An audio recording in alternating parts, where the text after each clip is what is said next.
Fred, qui nous a fait une jolie rencontre sur scène.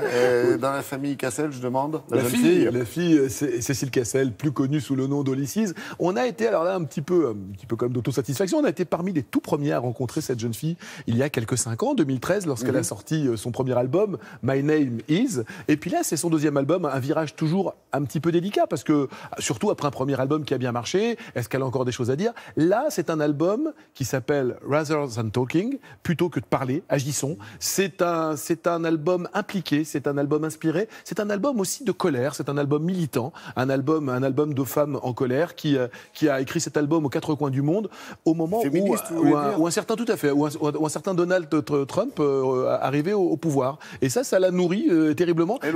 Elle relisait Simone de Beauvoir d'un côté, elle écoutait les discours de Donald Trump de l'autre, cherchait l'erreur. L'erreur, non, ça fait un magnifique disque avec une première chanson qui s'appelle Unlimited. Cécile Cassel, Olysses, le mieux c'est de l'écouter parler. On y va tout de suite.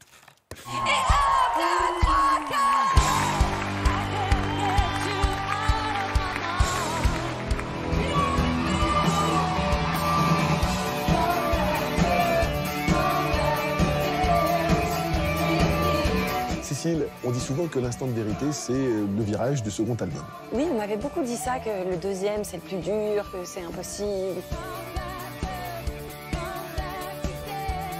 Eh bien, je suis partie très loin pour essayer de me sortir de cette torpeur, justement. Et en fait, je crois que le voyage m'a apporté, alors la sérénité, c'est pas le bon mot, mais en tout cas, la liberté de faire ce qui me plaît.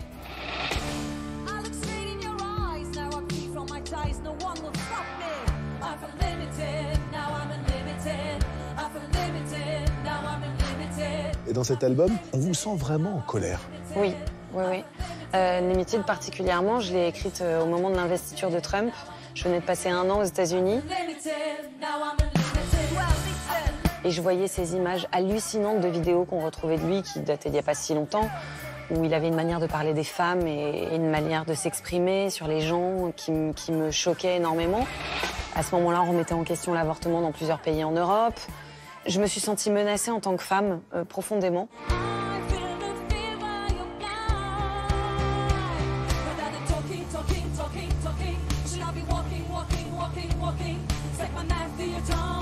Vous êtes jeune, jolie, connue. Vous sentez le devoir de prendre la parole pour des femmes qui n'ont pas ces atouts-là dans leur jeu? C'est une question que je me pose régulièrement.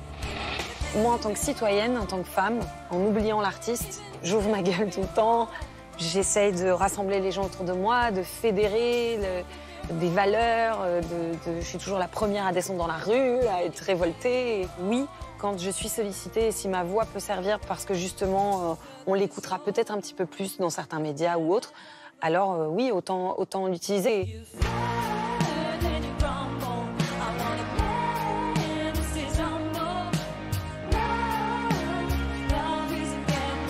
Vous dites, dans la famille Cassel, on ne se prend pas au sérieux.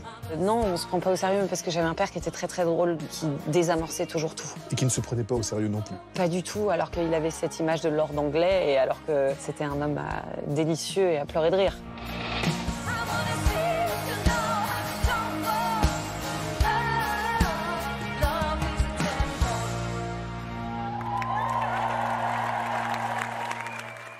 Mais Fred, entre papa Jean-Pierre et frangin Vincent, elle n'a pas eu de mal à grandir, en fait. Non, elle existait elle-même. Il y a un vieil adage qui dit qu'il est toujours compliqué de grandir à l'ombre d'un grand chêne. Il semblerait que là, le papa le regrettait, Jean-Pierre Cassel, ait laissé la place à son fils et à sa fille pour devenir de véritables artistes.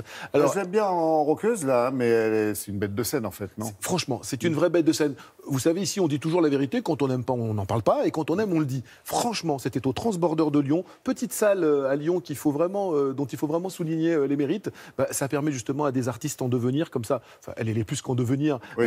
Des artistes qui ont un public de plus en plus croissant, de venir les rencontrer. Une salle extrêmement active à Lyon. Et donc, franchement, elle a mis le feu là-bas. Vraiment, 2 heures de scène, vous ne les voyez pas passer, quoi. Et plus qu'en devenir, parce qu'elle passe quand même à l'Olympia. Vendredi prochain, le 1er juin, la grande salle, le nom en rouge sur le boulevard des Capucines à Paris, l'Olympia, bien sûr. L'Olympia qui est toujours un passage, qu'on ait 30 ans de carrière ou qu'on débute, c'est toujours sur un moment extrêmement émouvant. Elle sera le 1er juin prochain à l'Olympia. Allez la voir, franchement, l'album est bien. Et sur scène, c'est encore mieux que l'album. Il faut vraiment, comme souvent les artistes, il faut aller les rencontrer sur scène. C'est là qu'un artiste donne le meilleur de lui-même et donne sa vérité. Et vous avez fait 1000 fois raison, et surtout, vous avez bien fait d'assister et de lever le doigt tout à l'heure quand je vous ai oublié.